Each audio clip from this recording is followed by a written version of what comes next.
ಓಂ ಶ್ರೀ ಸದ್ಗುರು ಸಾಯಿನಾಥಾಯ ನಮಃ. ಶ್ರೀ ಸಾಯಿ ಸಚ್ಚರಿತ್ರೆ 1ನೇ ಅಧ್ಯಾಯ. ವಂದನೆ, ಗೋಧಿ ಹಿಟ್ಟಿನ ಕತೆ, ಅದರ ತತ್ವ. ಪೂರ್ವ ಸಾಂಪ್ರದಾಯಕ್ಕನುಸಾರವಾಗಿ ಶ್ರೀ ಹೇಮಾಡ ಪಂತರು ಶ್ರೀ ಸಾಯಿ ಸಚ್ಚರಿತ್ರೆಯನ್ನು ಅನೇಕ ವಿಧವಾದ ವಂದನೆಗಳಿಂದ ಆರಂಭಿಸಿರುತ್ತಾರೆ.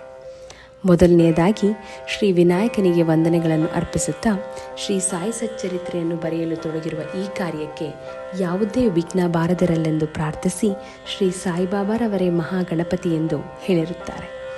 ನಂತರ ಈ ಕೃತಿಯನ್ನು ರಚಿಸಲು ಸಾಕಷ್ಟು ಹುಮ್ಮಸ್ಸನ್ನು ನೀಡುವಂತೆ ಶ್ರೀ ಸರಸ್ವತಿ ಮಾತೆಯನ್ನು ಪ್ರಾರ್ಥಿಸಿ ಶ್ರೀ ಸಾಯಿಬಾಬಾರವರು ಶ್ರೀ ಸರಸ್ವತಿಯರಲ್ಲಿ ಐಕ್ಯರಾಗಿ ತಾವೇ ಸ್ವತಃ ತಮ್ಮ ಜೀವನದ ಚರಿತ್ರೆಯನ್ನು ಹಾಡುತ್ತಿದ್ದಾರೆ ಎಂದು ಹೇಳಿರುತ್ತಾರೆ.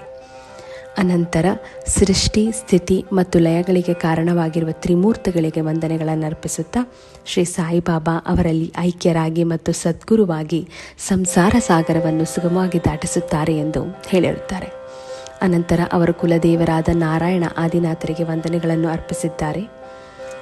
ಅನಂತರ ತಾವು ಜನಿಸಿದ ಗೋತ್ರದ ಮೂಲ ಪುರುಷರಾದ ಭಾರದ್ವಾಜ ಮುನಿಗಳಿಗೆ ಮತ್ತು ಯಜ್ಞ, ವಲ್ಕ್ಯ, ಭೃಗು, ಪರಾಶರ, ನಾರದ, ವೇದವ್ಯಾಸ, ಸನಕ, ಸನಂದನ, ಸನತ್ಕುಮಾರ, ಶುಕ, ಶೌನಕ, ವಿಶ್ವಾಮಿತ್ರ, ವಾಲ್ಮೀಕಿ, ವಾಮದೇವ, ಜೈಮಿನಿ, ವೈಶಂಪಾಯನ, ನವಯೋಗೀಂದ್ರ ಮುಂತಾದ ಮಹರ್ಷಿಗಳಿಗೂ ಮತ್ತು ನವಯೋಗಿಗಳಾದ ನಿವೃತ್ತಿ, ಜ್ಞಾನದೇವ, ಮುಕ್ತಾಬಾಯಿ, ಜನಾರ್ದನ, ಏಕನಾಥ, ನಾಮದೇವ, ತುಕಾರಾಮ, ಕನ್ಹ, ನರಹರಿ ಮೊದಲಾದವರಿಗೂ ಸಹ ವಂದನೆಯನ್ನು ಅರ್ಪಿಸಿರುತ್ತಾರೆ.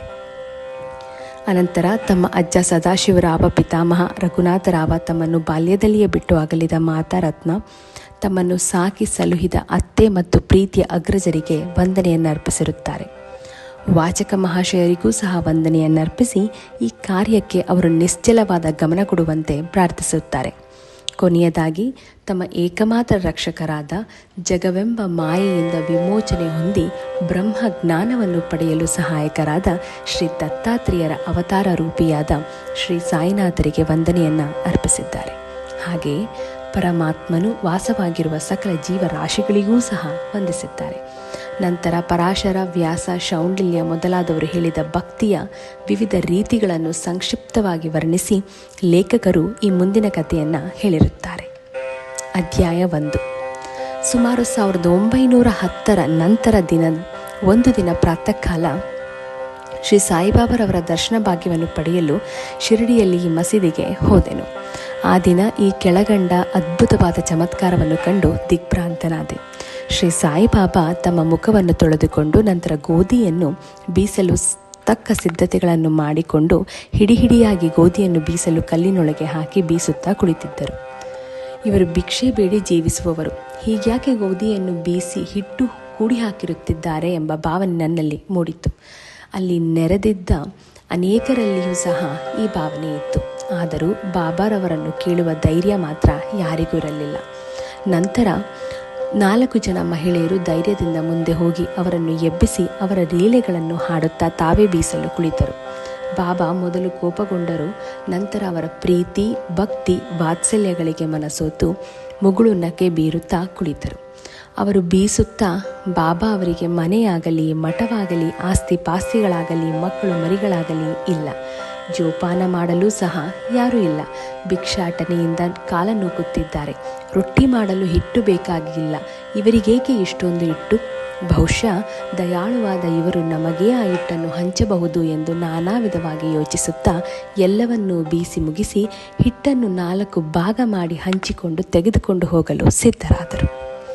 ಇದನ್ನು ನೋಡಿ ಅಲ್ಲಿಯವರೆಗೂ ತಾಳ್ಮೆಯಿಂದ ಇದ್ದ ಬಾಬಾ ಒಮ್ಮೆಲೆ ಕೋಪಗೊಂಡು, ಮಹಿಳೆಯರೇ, ನಿಮಗೇನು ಹುಚ್ಚು ಹಿಡಿಯುತ್ತೆ? ಯಾರ ಅಪ್ಪನ ಆಸ್ತಿ ಎಂದು ಹಿಟ್ಟು ದೋಚಿಕೊಂಡು ಹೋಗುತ್ತಿದ್ದೀರಿ? ನಾನೇನಾದರೂ ನಿಮ್ಮ ಮನೆಯಿಂದ ಗೋಧಿಯನ್ನು ಎರವಲಾಗಿ ತಂದಿರುವೆನೇ? ಈಗ ಹಿಟ್ಟು ತೆಗೆದುಕೊಂಡು ಹಳ್ಳಿಯ ಗಡಿಯ ಸುತ್ತಲೂ ಒಗೆದು ಬನ್ನಿರಿ ಎಂದರು. ಈ ಮಾತನ್ನು ಕೇಳಿ ಅವರು ಗಾಬರಿಗೊಂಡು ತಮ್ಮಲ್ಲಿಯೇ ಪಿಸುಗುಟ್ಟುತ್ತಾ ಬಾಬಾರವರ ಆಜ್ಞಾನುಸಾರವಾಗಿ ಹಿಟ್ಟನ್ನು ಹಳ್ಳಿಯ ಸುತ್ತಲೂ ಚೆಲ್ಲಿ ಬಂದರು. ಆಗ ನಾನು, ಬಾಬಾ ಹೀಗೇಕೆ ಮಾಡಿದರು ಎಂದು ಶಿರಡಿವಾಸಿಗಳಲ್ಲಿ ಪ್ರಶ್ನಿಸಿದ್ದೆ. ಅವರು, ಕಾಲರ ಅಂಟುಜಾಡ್ಯವು ಹಳ್ಳಿಯನ್ನು ಹರಡಿದೆ, ಅದಕ್ಕೆ ಇದು ಬಾಬಾರವರ ಚಿಕಿತ್ಸೆ. ಹಿಟ್ಟು ಮಾಡಿ ಚೆಲ್ಲುದ್ದದ್ದು ಗೋಧಿಯನ್ನಲ್ಲ, ಕಾಲರ ಕ್ರಿಮಿಗಳನ್ನು ಪುಡಿ ಮಾಡಿ ಹಳ್ಳಿಯಿಂದ ಆಚೆಗೆ ಚೆಲ್ಲಿದ್ದಾರೆ. ಇದರಿಂದ ಕಾಲರಾ ಜಾಡ್ಯವು ಕಡಿಮೆಯಾಗಿ ಈಗ ಜನರು ಸುಖವಾಗಿರುತ್ತಾರೆ ಎಂದರು. ಈ ವಿಷಯವನ್ನು ಕೇಳಿ ನಾನು ವಿಸ್ಮಯಗೊಂಡೆ. ಆಗ ನನ್ನಲ್ಲಿ ನಾನೇ ಗೋಧಿ ಹಿಟ್ಟಿಗೂ ಕಾಲರಕ್ಕೂ ಇರುವ ವ್ಯಾವಹಾರಿಕ ಸಂಬಂಧವಾದರೂ ಏನು, ಈ ಘಟನೆ ವಿವರಣಾತೀತ.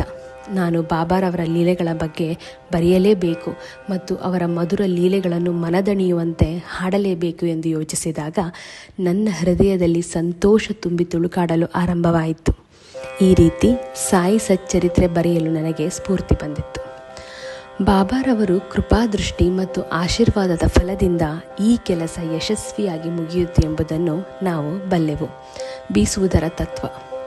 ಈ ಮೇಲ್ಕಂಡ ಘಟನೆಗೆ ಶಿರಡಿ ನಿವಾಸಿಗಳು ಕೊಟ್ಟ ಅರ್ಥವಲ್ಲದೆ ಈ ಮಹೋನ್ನತ ತದ್ದರ್ಶನವು ಅದರ ಮತ್ತೊಂದು ಅರ್ಥವಾಗಿದೆ. ಸಾಯಿಬಾಬಾ ಶಿರಡಿಯಲ್ಲಿ ಸುಮಾರು 60 ವರ್ಷಗಳ ಕಾಲ ವಾಸಿಸಿದ್ದರು. ಈ ಕಾಲದಲ್ಲಿ ಅವರು ಈ ತರಹದ ಬೀಸುವಿಕೆಯ ಕಾರ್ಯಕ್ರಮವನ್ನು ಪ್ರತಿ ದಿನವೂ ಮಾಡುತ್ತಿದ್ದರು.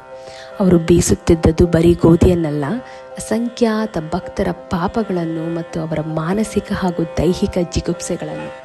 ಕಾರಣ, ಈ ಬೀಸುವ ಕಲ್ಲುಗಳು ಕರ್ಮ ಮತ್ತು ಭಕ್ತಿಯನ್ನು ಸೂಚಿಸುತ್ತವೆ. ಮೇಲಿನ ಕಲ್ಲು ಕರ್ಮವನ್ನು, ಕೆಳಗಿನ ಕಲ್ಲು ಭಕ್ತಿಯನ್ನು ಸೂಚಿಸುತ್ತದೆ. ಬೀಸುವ ಕಲ್ಲಿನ ಹಿಡಿಯೇ ಜ್ಞಾನ. ನಮ್ಮನ್ನು ನಾವು ಸಂಪೂರ್ಣವಾಗಿ ಅರಿತುಕೊಳ್ಳಬೇಕಾದರೆ ನಮ್ಮಲ್ಲಿರುವ ಪಾಪ, ಅಸೂಯೆ, ಆಸೆ ಮತ್ತು ಸತ್ವ, ರಜಸ್ಸು, ತಮೋಗುಣಗಳನ್ನು, ಅಹಂಕಾರವನ್ನು ಬೀಸುವುದರಿಂದ ಹೊರದೂಡಬೇಕು. ಆಗ ನಮಗೆ ಅರಿವು ಉಂಟಾಗುವುದು ಎಂಬುದೇ ಬಾಬಾರವರ ಸ್ಪಷ್ಟವಾದ ಸಂದೇಶ.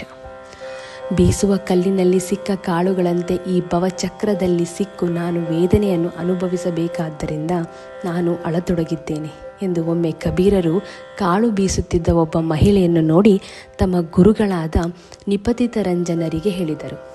ಆಗ ನಿಪತಿತರಂಜನರು, ಅಂಜಬೇಡ, ನಾನು ಹಿಡಿದಂತೆ ನೀನೂ ಸಹ ಈ ಚಕ್ರಕ್ಕೆ ಇರುವ ಜ್ಞಾನವೆಂಬ ಮೇಟಿಯನ್ನು ಭದ್ರವಾಗಿ ಹಿಡಿದುಕೋ.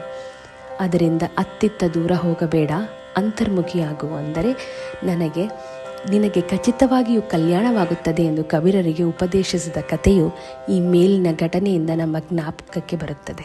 ಶ್ರೀ ಸಾಯಿ ಪ್ರಣಾಮ.